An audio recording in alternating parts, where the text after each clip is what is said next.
Hello friends, आज की इस क्लास में हम पेशवा बाजीराव प्रथम से संबंधित सभी महत्वपूर्ण प्रश्नों पर डिस्कस करेंगे और मेरी गारंटी है कि इन प्रश्नों को पढ़ने के बाद आप पेशवा बाजीराव प्रथम से संबंधित एक भी प्रश्न को गलत नहीं करेंगे, क्योंकि सभी प्रश्न सेलेक्टेड और कम्प्लीटली हैं जो आपके लिए बहुत इम्पोर्टेंट हैं। तो शुरू करते हैं अपने टॉपिक के प्रश्नों को। आज के इस टॉपिक में हम बात करेंगे पेशवा बाजीराव प्रथम के बारे में। तो हमारा पहला प्रश्न है कि बाजीराव प्रथम के पिता का नाम क्या था। तो इसका आंसर है बालाजी विश्वनाथ। और बालाजी विश्वनाथ को मराठा साम्राज्य का दूसरा संस्थापक भी कहा जाता है, दूसरा प्रवर्तक भी कहा जाता है। और ये क्वेश्चन एग्जाम में कई बार पूछा भी जाता है कि मराठा साम्राज्य का द्वितीय संस्थापक या दूसरा प्रवर्तक कौन था। तो बालाजी विश्वनाथ थे, क्योंकि इनके शासनकाल में पेशवाओं का जो पद था वो वंशानुगत हो गया था। अब बात करते हैं हम सेकंड क्वेश्चंस की। हमारा दूसरा प्रश्न है कि किसने मुगल साम्राज्य के बारे में कहा था कि हमें इस जर्जर वृक्ष के तने पर प्रहार करना चाहिए, शाखाएं तो स्वयं ही गिर जाएंगी और इस प्रकार मराठाओं की पताका कृष्णा से अटक तक फहरने लगेगी। देखिए, जो ये प्रसिद्ध कथन है ये बाजीराव प्रथम का है और बाजीराव प्रथम ने प्रसिद्ध कथन मराठा शासक साहू के दरबार में दिया था और उनके प्रति उनके सम्मुख ये बात कही थी। तो इस बात को सुनकर मराठा शासक साहू ने उन पेशवा से भी कहा था कि आप निश्चित रूप से ऐसा कर पाएंगे, क्योंकि आप एक योग्य पिता के योग्य पुत्र हैं। तो ये तीसरा क्वेश्चन हो जाता है कि मराठा शासक साहू ने किस पेशवा से कहा था कि आप निश्चित रूप से ऐसा कर पाएंगे, क्योंकि आप एक योग्य पिता के योग्य पुत्र हैं। तो ये बाजीराव प्रथम से कहा था मराठा शासक साहू ने। अब देखिए, यहाँ पे समझने वाली बात यह है कि कई बार ये क्वेश्चन पूछा जाता है कि किस पेशवा को योग्य पिता का योग्य पुत्र भी कहा जाता है। तो बाजीराव प्रथम को कहा जाता है, ये बात समझ लेना है। कई बार एग्जामिनर घुमा के क्वेश्चन रख देता है।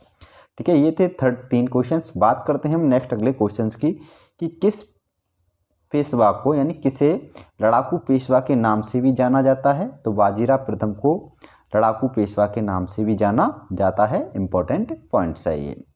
नेक्स्ट जो हमारा अगला क्वेश्चन है कि शिवाजी के बाद गुरिल्ला पद्धति अथवा छापामार युद्ध पद्धति का सबसे बड़ा विशेषज्ञ कौन था। ये क्वेश्चन बहुत बार एग्जामों में पूछा जाता है। तो बाजीराव प्रथम शिवाजी के बाद गुरिल्ला पद्धति और छापामार युद्ध पद्धति के सबसे बड़े विशेषज्ञ थे। ठीक है, किसने यानी किस पेशवा ने हिंदू पद पातशाही के आदर्श का प्रचार किया और इसे लोकप्रिय बनाया। ये भी बहुत इंपॉर्टेंट क्वेश्चन है, एग्जाम में पूछा जा चुका है कई बार। तो हिंदू पद पातशाही के जो आदर्श को लोकप्रिय और प्रचार किया था वो बाजीराव प्रथम ने ही किया था। इंपॉर्टेंट क्वेश्चन है ये। बात करता हूँ नेक्स्ट अगले क्वेश्चंस की कि किस पेशवा ने अपने समर्थकों की मदद से मराठा संघ का पुनर्गठन किया। ठीक है, तो बाजीराव प्रथम ने किया था और बाजीराव प्रथम ने मराठा संघ था, इसके 5 संघ राज्य बनाए थे और 5 संघ राज्यों को मराठा साम्राज्य का आधार स्तंभ भी कहा जाता था। तो देखिए, मराठा संघ के आधार स्तंभ कितने थे? 5 थे। कौन कौन थे? सिंधिया, होलकर, गायकवाड़, भोसले और पेशवा। तो ये 5 संघ राज्य भी माने जाते हैं मराठा साम्राज्य के। सिंधिया ग्वालियर में शासन करते थे, सिंधियाओं की जो राजधानी थी वो ग्वालियर थी। होलकरों की जो राजधानी थी वो इंदौर थी और गायकवाड़ों की जो राजधानी थी वो बड़ौदा थी और भोसलेों की जो राजधानी थी वो नागपुर थी और पेशवा पुणे में शासन करते थे। ये पांचों के पांचों जो राज्य हैं ये मराठा साम्राज्य के अंतर्गत आते हैं। मराठा साम्राज्य के क्या थे? आधार स्तंभ थे। अब यहाँ पे ये भी समझ लेना कि जो ग्वालियर के सिंधिया हैं, इनके सिंधिया के जो संस्थापक थे, ग्वालियर साम्राज्य के सिंधियाओं के संस्थापक थे राणोजी सिंधिया। ठीक है, और होलकर साम्राज्य के जो संस्थापक थे वो थे मल्हारराव होलकर। और जो गायकवाड़ साम्राज्य के बड़ौदा के गायकवाड़ थे उनके जो संस्थापक थे वो थे पिलाजी गायकवाड़। और नागपुर के भोसले, उनके संस्थापक थे रघुजी भोसले।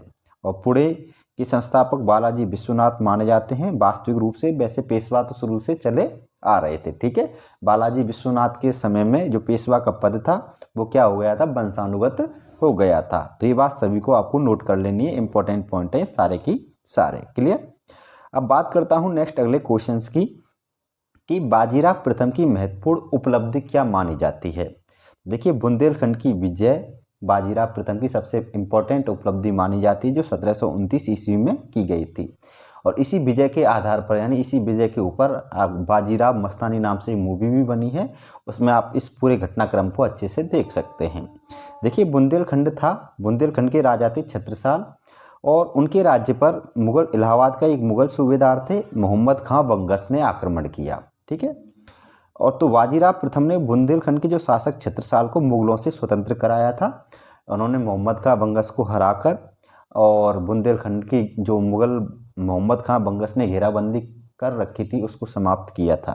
ठीक है, इसके बदले छत्रसाल ने मराठों को 33 लाख रुपए वार्षिक राजस्व के रूप में अदा करना स्वीकार किया था, और इसके अलावा पेशवा को कालपी, सागर, झांसी और हृदयनगर निर्जी जागीर के रूप में प्रदान किए थे। इतनी सारी ये प्रक्रियाएं हुई थी, ये बुंदेलखंड विजय के दौरान हुई थी, ये बात आपको नोट कर लेनी है। ठीक है, तो याद रखना है कालपी, सागर, झांसी और हृदयनगर की निजी जागीर किसने प्रदान की थी बाजीराव प्रथम को, तो आपको बता देना है महाराजा छत्रसाल ने। बुंदेला सरदार थे बुंदेलखंड के। ठीक है, क्लियर हो गए ये सारे पॉइंट्स यहाँ तक। अब देखिए नेक्स्ट अगला जो क्वेश्चन है वो ये है कि कौन सा पेशवा बुंदेला सरदार छत्रसाल द्वारा प्रदान किए गए मस्तानी बेगम नामक एक मुस्लिम नृत्यांगना महिला के साथ अपने संबंधों की वजह से काफ़ी चर्चित रहा था। तो बाजीराव प्रथम रहे थे, और आपने इनकी मूवी देखी भी होगी, बाजीराव मस्तानी के नाम से मूवी भी बन चुकी है। ठीक है, और ये इतिहास में मस्तानी बेगम और बाजीराव प्रथम की जो प्रेम कहानी है वो काफ़ी फेमस भी है। ठीक है, नेक्स्ट अगला जो क्वेश्चन है वो हमारा ये है कि जंजीरा के सिद्धियों को लंबे अभियान के बाद किस पेशवा ने पराजित किया था। तो जंजीरा की जो सिद्धि थे इनको काफ़ी समय से मराठा साम्राज्य के अंतर्गत युद्ध किए जा रहे थे, मराठा साम्राज्य के अंतर्गत इनको हराने का प्रयास किया जा रहा था। तो लंबे अभियान के बाद में बाजीराव प्रथम ने इनको 1733 ईस्वी में क्या कर दिया था, पराजित कर दिया था। ये भी बात इंपॉर्टेंट है, पूछा जाता है क्वेश्चन। अगला जो क्वेश्चन वो हमारा है सबसे इंपॉर्टेंट क्वेश्चन है, ये इस क्वेश्चन पर भी स्टार लगा लेना, एग्जाम में बहुत बार पूछा गया है ये, कि किस पेशवा ने पुर्तगालियों से सालसेट व बेसिन क्षेत्र को छीना था। तो बाजीराव प्रथम ने छीना था चिमनाजी के नेतृत्व में। ठीक है, ये बात याद रखनी है। नेक्स्ट जो अगला क्वेश्चन है वो हमारा ये है कि मूंगी सेवा गांव की संधि किनके मध्य हुई थी। ये संधि एग्जाम में खूब पूछी जाती है।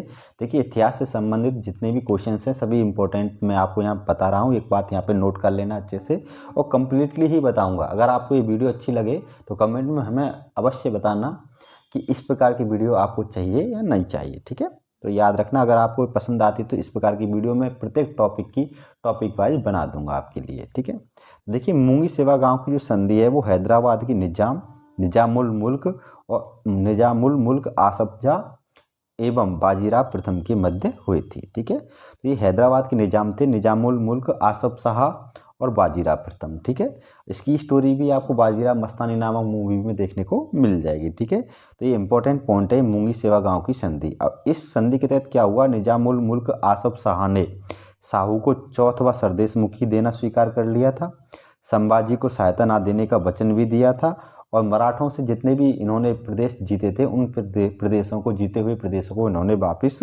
लौटाया था। ये तीनों प्रश्न आपको याद रख लेने हैं। पूछा जाता है कि मूंगी सेवा गांव की संधि के अंतर्गत कौन कौन सी शर्तें रखी थी बाजीराव प्रथम ने। ठीक है, तो ये 3 शर्तें रखी थी, और ये हैदराबाद के निजामुल मुल्क आसफ शाह ने स्वीकार भी की थी। ठीक है, पॉइंट क्लियर हो गए यहाँ तक, आपके सारे पॉइंट्स डाउट क्लियर हो गए होंगे। अब बात करता हूँ नेक्स्ट अगले क्वेश्चन की। हमारा अगला क्वेश्चन है कि मात्र 500 घुड़सवारों के साथ दिल्ली के मुगल बादशाह मोहम्मद शाह को आतंकित करने वाला पेशवा कौन था।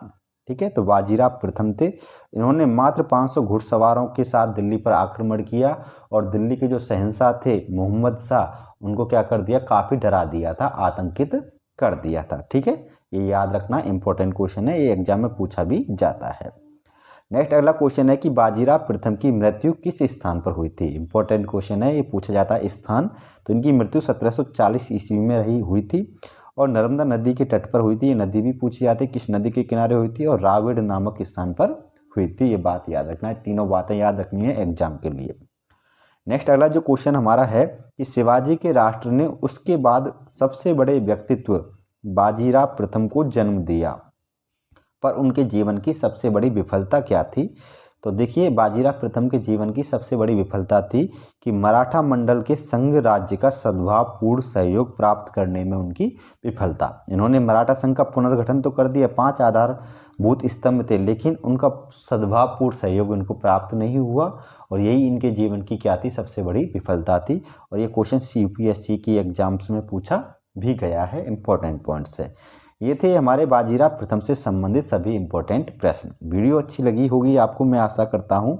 तो वीडियो को लाइक ज़रूर कर देना, हमारे चैनल को शेयर भी करना, सब्सक्राइब भी करना और अपनी कमेंट में अपनी राय भी हमें अवश्य बताना, आपको किस प्रकार का मैटर चाहिए हिस्ट्री से रिलेटेड। ठीक है, तो फिर मिलेंगे आपसे नेक्स्ट अगली वीडियो में। तब तक के लिए अलविदा, बाय बाय।